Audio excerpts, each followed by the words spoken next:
وصلی علی رسول کریم۔ بسم اللہ الرحمن الرحیم۔ فاسألوا اہل الذکر ان کنتم لا تعلمون۔ میں آپ تمام حضرات کا مشکور ہوں، بالخصوص مرکزی سیرت مصطفیٰ کمیٹی کے ناظم نشر ارشاد جناب قاری عبدالمالک صاحب کا کہ انہوں نے مجھے مدعو کیا۔ علماء کرام یہاں تشریف فرمائے ہیں۔ مجھ سے پہلے ہمارے استاد محترم قاضی منظور حسن صاحب یہاں پہ اپنی گفتگو فرما رہے تھے۔ بہرحال میں دو چار گزارشات آپ کے گزار کر کے اجازت چاہوں گا۔ حضرت مولانا قاضی غلام سرور صاحب چونکہ ہمارے استاد محترم ہیں، جب ہم 1993-94 میں مکڑی مدرسے میں وہ مدرسہ جامعہ انوار الاسلام جب اپنے عروج پر تھا تو اس وقت ہم وہاں زیر تعلیم تھے۔ حضرت مولانا قاضی غلام سرور صاحب وہاں کے صدر مدرس تھے۔ میں اس وقت سے حضرت کو جانتا ہوں اور آپ سے تعلق تھا۔ پھر جب آپ نے یہاں اس مدرسے کا قیام رکھا تو یہاں بھی ہمارا آنا جانا رہا، ہمارے بچے بھی زیر تعلیم یہاں رہے، تو وقتاً فوقتاً ہم حضرت سے استفادہ کرتے رہے۔ میں چونکہ جس حد تک حضرت کو جانتا ہوں یا میں نے جو دیکھا ہے تو میں اپنے الفاظ میں حضرت کی سیرت، ان کی گفتار، ان کا اٹھنا بیٹھنا، یعنی گفت و شنید، نشست و برخاست، کسی پہلو پہ بھی میرے پاس الفاظ نہیں ہے کہ میں ان کے سیرت کو بیان کر سکوں۔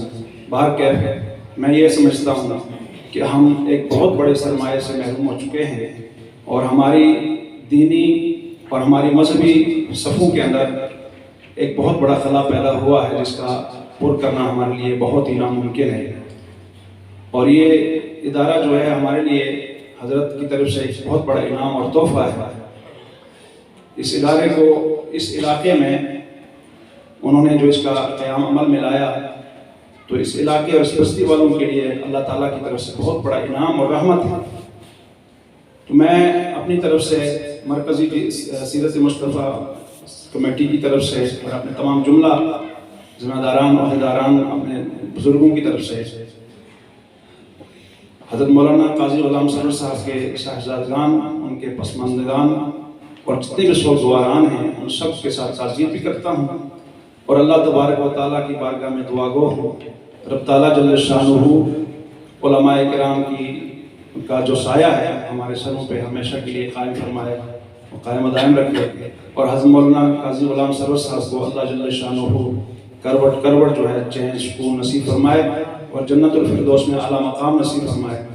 جیسی ان کی سیرت تھی اور جس طرح وہ یہاں پہ اپنے علاقے میں، اپنے مدرسے میں، اپنے علماء کی صفوں میں قاضی حضرت مولانا قاضی منظور حسن صاحب نے جس انداز میں ان کی سیرت بیان کی ہے اس سے بھی میں سمجھتا ہوں کہ کئی قدم آگے ان کی سیرت، اور کبھی بھی زندگی میں ہم نے ان کے ماتھے میں کبھی پل نہیں دیکھا اور یہ نہیں دیکھا کہ کبھی جس طرح ہوتا رہتا ہے انسانی زندگی میں بحیثیت بشر، تو کبھی حضرت مولانا قاضی غلام سرور صاحب نے پیٹھ پیچھے کسی کی کوئی غیبت نہیں کی، کوئی بات نہیں کی، کسی کے خلاف کوئی بات نہیں، اختلافات میں جو جس طرح ہوتا رہتا ہے انسان، کوئی اختلاف کی بات نہیں، ہمیشہ خاموشی کے ساتھ اپنی عبادت، اپنے معاملات کے اندر مصروف رہے۔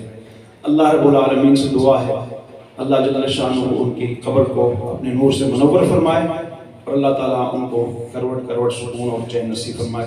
وما علینا الا البلاغ المبین۔